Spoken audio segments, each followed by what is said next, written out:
Hey everyone, and welcome back to Facts Discoveries. Grab your favorite mug, because today we're diving deep into something many of us can live without, our daily coffee. But not just any coffee, we're talking about that super convenient, life-saving powder that gets us going in seconds.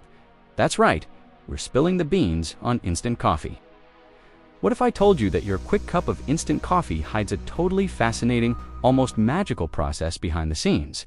You might think it's some kind of weird coffee dust, but the story is way cooler than that. So, stick around, because you're about to see your morning ritual in a whole new light. Alright, let's get right into it. To understand instant coffee, we first have to appreciate where it all begins. And guess what? It starts its journey, just like your fancy, hipster-approved pour-over coffee. We're talking about real, legit coffee beans. Farmers all over the world, in what's known as the bean belt near the equator, put in a ton of hard work to grow and harvest these coffee cherries. It's a labor-intensive process, and the quality of these beans is everything. Once harvested, the beans are processed, dried, and then shipped off to roasters. This is where the magic really starts to happen. Roasting is an art and a science. The roaster takes these green raw coffee beans and heats them up. This process is what develops all those amazing flavors and aromas we associate with coffee: the nutty, the chocolatey, the fruity notes. It's a delicate dance of time and temperature. A few seconds too long, and you've got burnt beans. Not long enough, and the flavor won't be developed. The roasters are basically flavor wizards, dialing in the perfect profile for the final product. And yes, this is the exact same first step for the high-end stuff you buy at a specialty cafe. No shortcuts here. After the beans are roasted to perfection, they're ground up, just like you'd grind beans at home for your French press or drip machine. The size of the grind is super important, because it affects how the coffee will be brewed.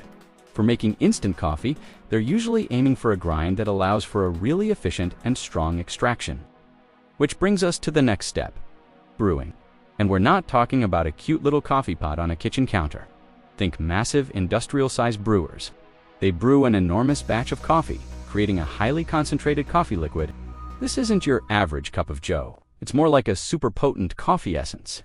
All the flavor, all the caffeine, everything you love about coffee is now in this liquid form. Up to this point, everything is pretty much what you'd expect. Beans, roasting, grinding, brewing.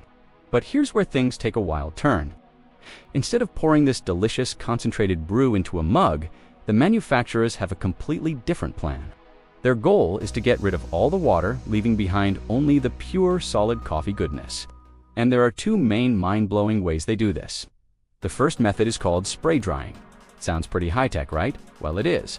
They take that concentrated coffee liquid and spray it as a fine mist into a huge chamber of scorching hot air. We're talking temperatures around 480 degrees Fahrenheit. As the tiny coffee droplets fall through this super hot air, the water in them evaporates almost instantly. Poof, gone. What's left behind are tiny, dry particles of coffee. These particles fall to the bottom of the chamber, are collected, and voila, you have instant coffee powder. It's a super fast and efficient way to produce a massive amount of instant coffee, which is why it's a really common method. But hold on, there's another way to do it, and some coffee aficionados swear it's the superior method. It's called freeze drying. And this process is straight out of a science fiction movie. Instead of using heat, they use extreme cold. They take the coffee concentrate and chill it down to about 20 degrees Fahrenheit, turning it into a sort of coffee slushy. Then, they keep dropping the temperature all the way down to a bone-chilling -40 degrees. At this point, the coffee extract is frozen solid into a slab, like a giant coffee popsicle. Now for the really cool part.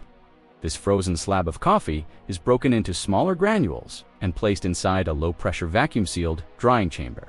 Inside the vacuum, they gently warm the chamber. Because of the super low pressure, the ice in the coffee doesn't melt back into water.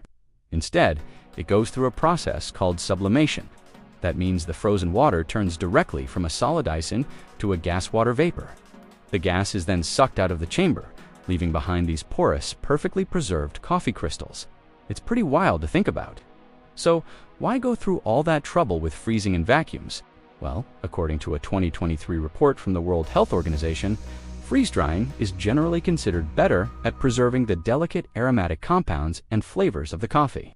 Because it doesn't use high heat, the more volatile oils that give coffee its amazing smell and taste aren't cooked off.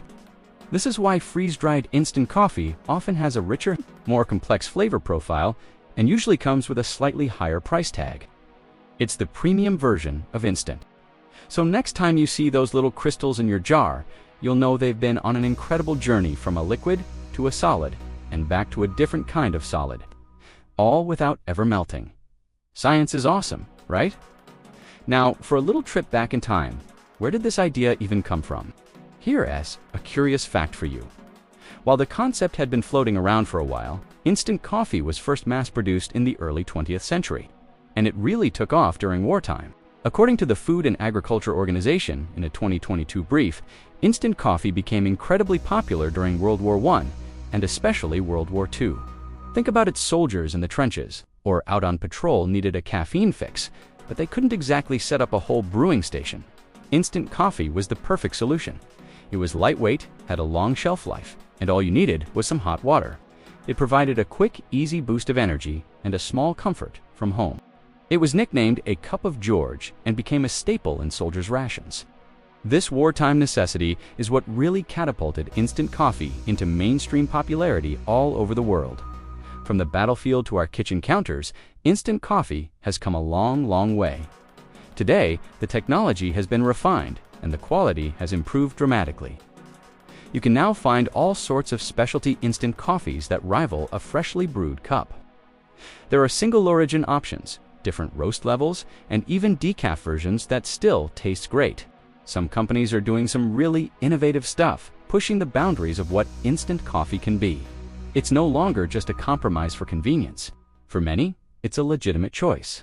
So, the next time you're in a rush and you scoop out some of those coffee granules, take a second to appreciate the journey they've been on.